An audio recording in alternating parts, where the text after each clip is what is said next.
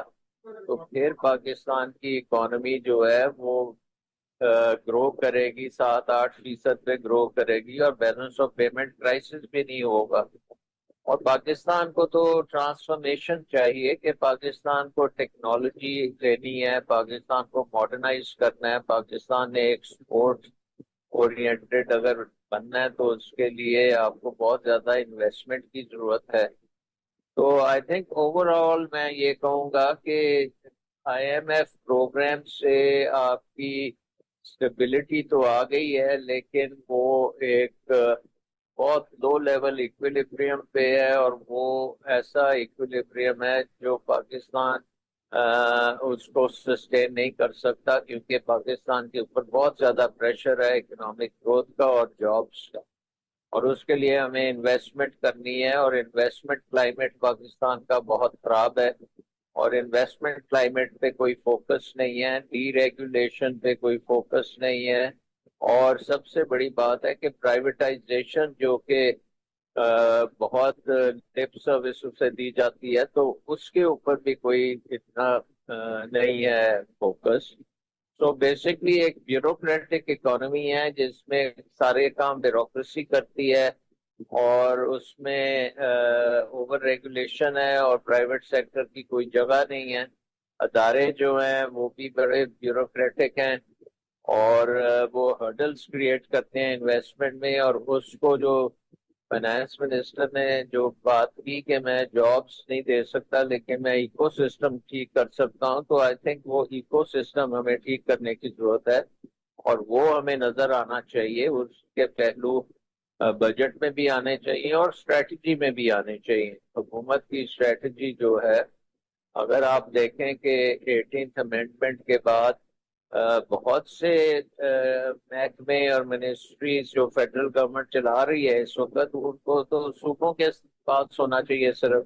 اور federal government 40-50 division بنا کے بیٹھی ہے، اس کو کم از کم 30 کے قریب بند کرنے چاہیے، اور 15-20 سے بڑا اچھی حکومت ہو سکتی ہے، بڑی اچھی فیڈرل گورنمنٹ چل سکتی ہے، بچت بھی ہو سکتی ہے۔ سو آئی تھنک کہ یہ جو بجٹ ہے مجھے لگتا ہے اب آئے گا تو وہ اس میں کوئی ٹرانسفارمیٹو ایلیمنٹ نہیں ہوگا، اسٹیٹس کو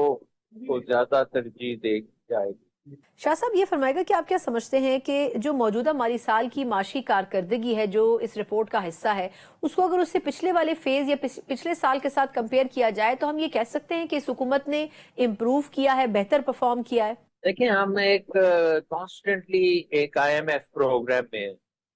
آئی ایم ایف پروگرام میں کا مطلب ہے کہ آئی ایم ایف ہی اسٹریٹجی بنا رہا ہے آپ کی اکنامک، اور اس کے جو کنڈیشنز ہیں وہ چل رہے ہیں، اور خواہ اس میں مفتاح صاحب ہوں یا اس کے بعد اسحاق ڈار صاحب ہوں یا اسحاق ڈار صاحب کے بعد اورنگزیب صاحب ہوں،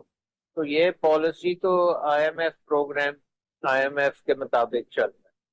اور اس نے ہمیں ریزلٹس دیے ہیں کہ انفلیشن اب کم ہو گئی ہے،